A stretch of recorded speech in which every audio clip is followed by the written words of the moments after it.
Υγεία και χαρά σας εύχομαι σε ό,τι και αν κάνετε πάντα προς όφελος του ελληνικού λαού και της Ελλάδος. Θα πούμε κάποια ελάχιστα πράγματα για την παίδευση των Ελληνόπουλων στην παλιά ελληνική εποχή. Μαθητές και σχολεία. Σε ένα τμήμα μαθητών υπήρχαν από 1 μέχρι και 3 δασκάλους μέντορες και οι μαθητές ήταν από 10 έως και 20 παιδιά, υπήρχαν κρατικά όπως και ιδιωτικά σχολεία. Σημαντικό ήταν η ισορροπία μεταξύ γραμμάτων, γραφή, ανάγνωση, ποίηση, μουσικής και γυμναστικής, με σκοπό τη δημιουργία ελληνικού φρονήματος, ελεύθερων πολιτών με ήθος, λογική και σωματική ρόμη. Ανένωση και γραφή.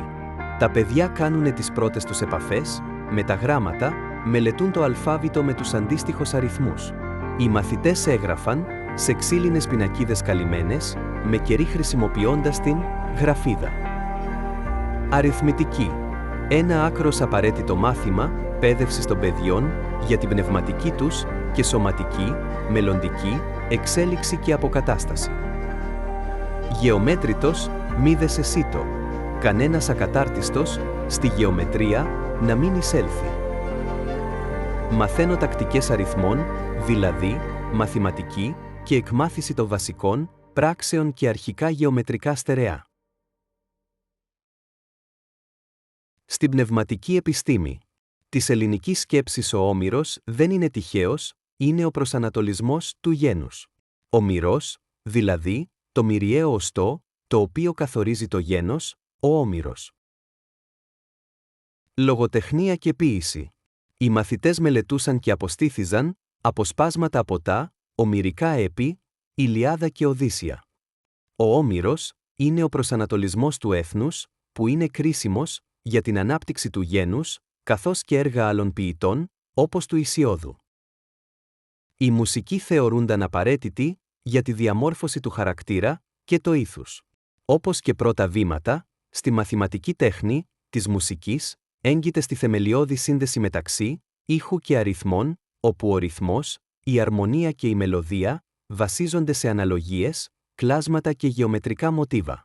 Η μουσική δομείται μέσω της διαίρεσης του χρόνου, ρυθμός, και των συχνοτήτων, νότες, με την Πυθαγόρια παράδοση. Οι μαθητές μάθαιναν να παίζουν λύρα, η φλογέρα ή κρουστό και να τραγουδούν λυρικά ποίηματα. Η σωματική αγωγή γινόταν στην παλέστρα έναν ανοιχτό χώρο προπόνησης.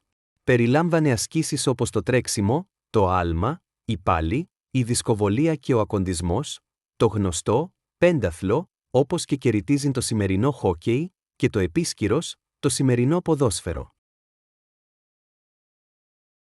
Η παίδευση των Ελληνόπουλων ήταν πολυδιάστατη, δίνοντας έμφαση στην πνευματική και σωματική καλλιέργεια, έτσι ώστε να οφείλει το λαό και την πατρίδα.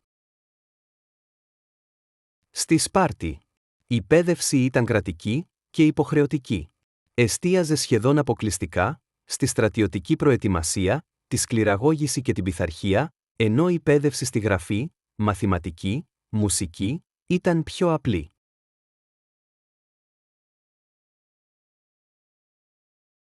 Θεωρείται σύμβολο της ελευθερίας της σκέψης, της επιστημονικής γνώσης και της παιδείας. Οι μαθητές της την αποκαλούσαν μητέρα, αδελφή, δασκάλα, προστάτηδα και ευλογημένη δέσποινα με θεσπέσια ψυχή. Υπατία, προστάτηδα της παιδείας.